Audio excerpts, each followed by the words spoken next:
That's right.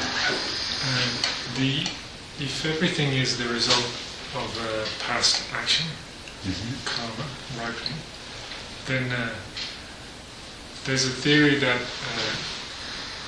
everything's been done before. Everything you experience has already been done before, since you've been here forever.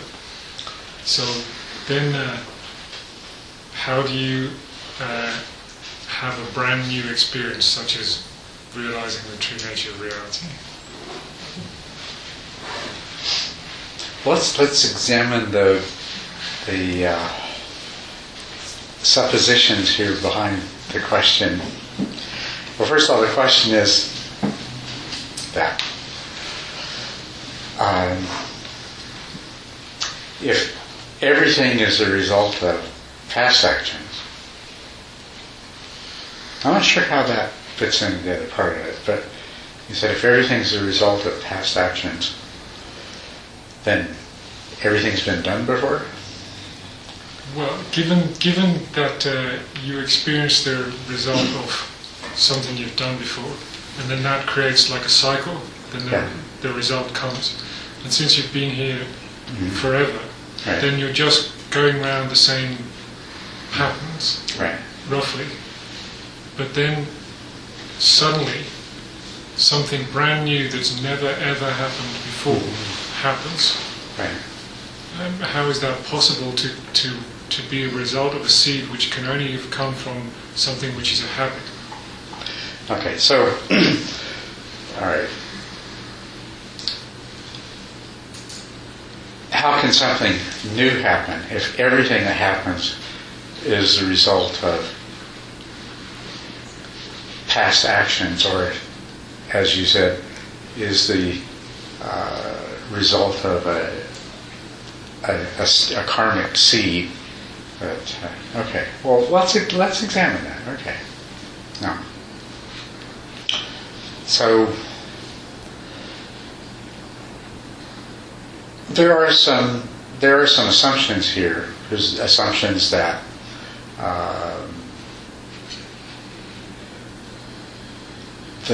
of a certain kind of relationship between causes and effects, I think, right?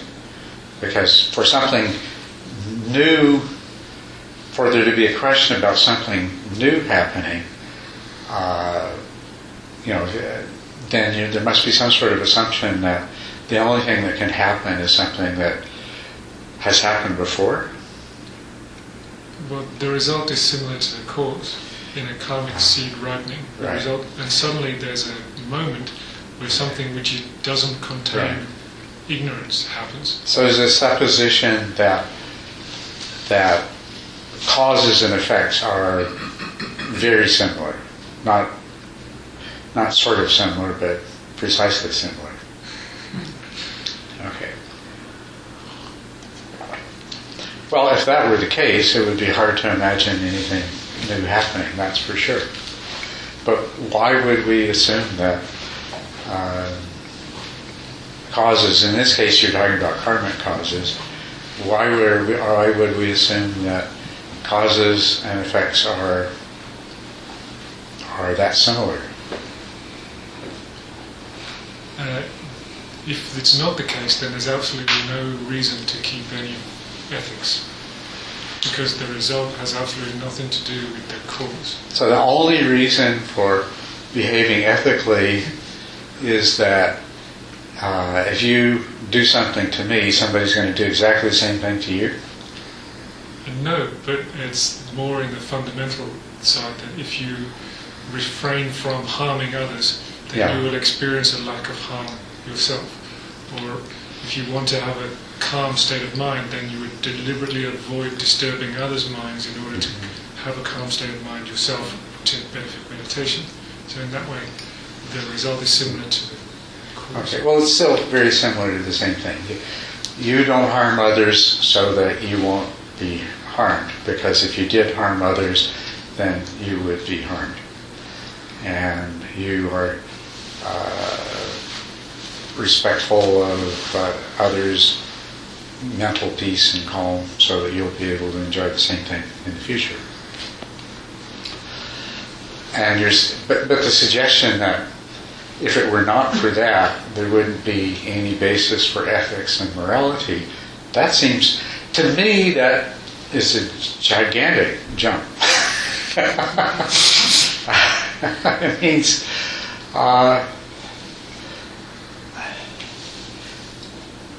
if that's the only basis for ethics and morality, then the person for whom it's a basis of ethics and morality must be an incredibly self-centered person, pretty much devoid of any sort of empathy or compassion or for other beings. No, there's a basic. I mean, this is just my view, that there's a basic humanity comes in keeping ethics, but in terms of that, that basic humanity is just to be liked or to be able to get along with your fellow beings in the world, which is all around the self. It's all about my relationship with my world. And so it's all soaked in holding things to be self-existent, truly self-existent. So that may well be a basis for why you keep ethics, but that's not a basis that I believe is going to lead you to freedom. Or is it? You know, I'm asking you, I don't know, this is just my theory. So it seems to me that all that is very much grounded in the holding to a self and holding others to be self-existent, and how can that seed lead to the very opposite of that, which is experiencing the fact that there is selflessness and that things don't have inherent nature. Okay, there's a lot here. I'm trying to find for myself a nice beginning point, a thread that we can follow in this. And these are really good questions. I'm glad you brought this up. And hopefully I'll find a place to start with. But, okay. What we're talking about is basically a combination of questions to do with causality, and especially certain interpretations of karmic causality, which would posit that what happens to us is very, very similar to what we have done. And that's intertwined with the question of morality and ethics. Would there be any basis for morality and ethics if it weren't for the idea of karma, that we're as you do, so shall it be done unto you, sort of thing. So these are two things that are tied together in this. And somewhere in here also is a question of if indeed that kind of strict one-to-one relationship between karmic causes and karmic results exists, how could anything new happen? Especially since we probably lived endless lives and everything that we could ever do or think has already been done and thought. That's it, right?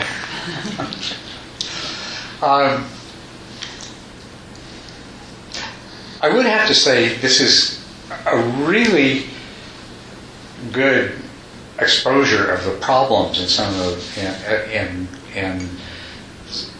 the assumptions that are behind this. I'd like to start with the ethics part of it, though, because some of these views on karma, this is the basis on which they're presented to us, is that there would be no reason to lead an ethical and moral life except for the laws of karma, and then the laws of karma are interpreted in such a way that whatever you do, that's what's going to happen to you. So the only way to make the kinds of things you want happen to you is to make sure that you do to others what you would like them to do unto you, and you don't do to others what you wouldn't have them do unto you. And if you do enough of that, then that's what you'll get eventually in some future life. So I'd like to approach I like to look at the ethics and morality of this and to really raise the question, is there any real foundation to the premise that this particular kind of karma is necessary as a basis for ethics and morality? Now, because I think it assumes a degree of selfishness that doesn't correspond to what we actually see in human beings in the world. And as a matter of fact, just to quote from a different system, Jesus said, "Do unto others as you would have them do unto you, not do unto others so that they will do unto you."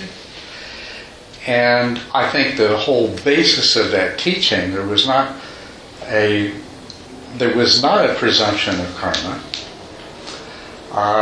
And later on, that teaching became one of a reward and punishment thing, so that if you didn't sin, and if you kept that golden rule, then you would be rewarded by eternal life in heaven in the divine presence of God.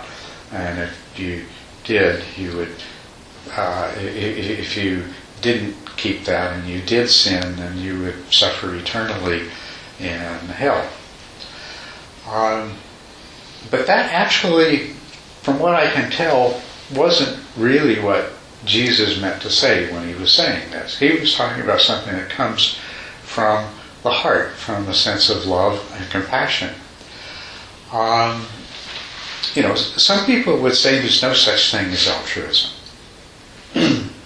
That, you all know what altruism means. It means where you do something entirely for the benefit of the being or person you're doing it for, with absolutely no expectation of any sort of reward in return. And there are people who would claim that there is no such thing as altruism. But on the other hand, my understanding of it is that behavioral scientists have actually found uncountable numbers of examples of altruistic behavior, not just in humans, but in all kinds of animals, where there is no possible, conceivable way that the action could have been performed out of an expectation of reward or the avoiding of punishment. So, I look at this and I think we have something in us that is capable of manifesting as altruistic behavior.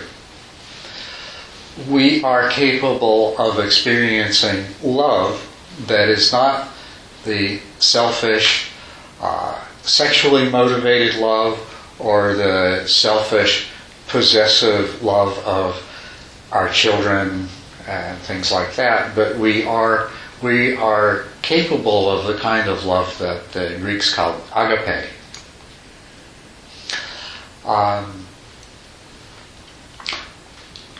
I find that in human beings there is something that innately present in us that is best described as compassion.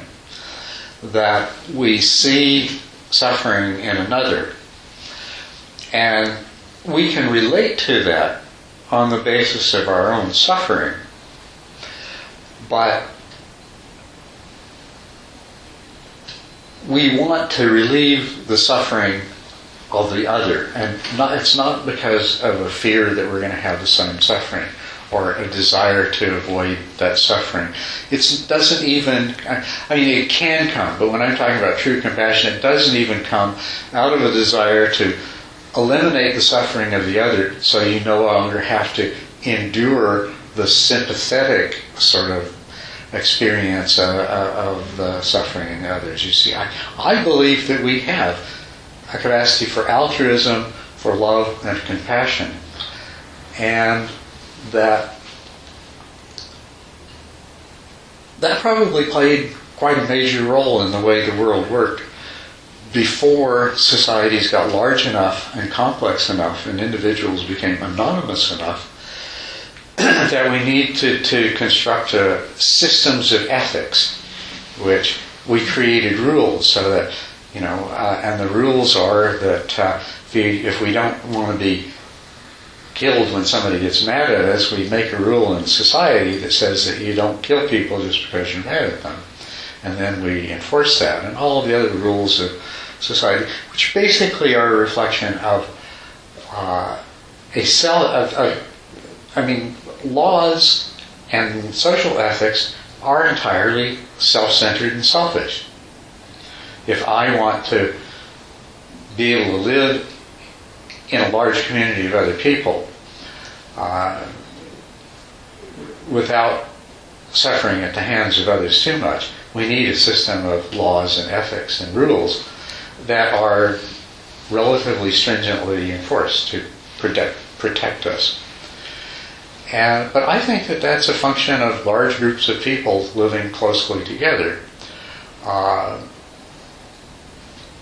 don't think it's a reflection of an absence in our innate nature of a basis for morality and ethics.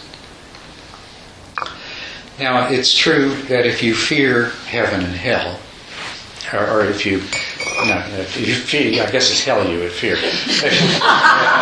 If you fear a judgment and you're going to go to heaven or hell based on what you've done, that's operating on the basis of your selfishness, and it is taking your innate natural selfishness, which inarguably is a really major part of how we behave, and it's turning it around to help make you behave in socially desirable ways. And the same thing with karma. If you live with the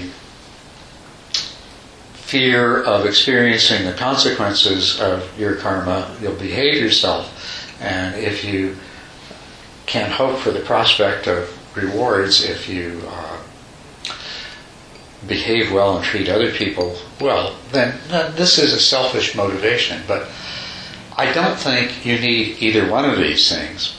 As a matter of fact, when I look at history, and actually when I look at what happened in the West, because I guess probably I know Western history, maybe I know Western history better than Eastern, probably do. But anyway, look, in terms of the progress that's made by Western societies in overcoming gross injustices and selfish patterns of behavior that were extremely exploitive of others and cruel, they didn't come out of the religions that taught salvation and eternal damnation.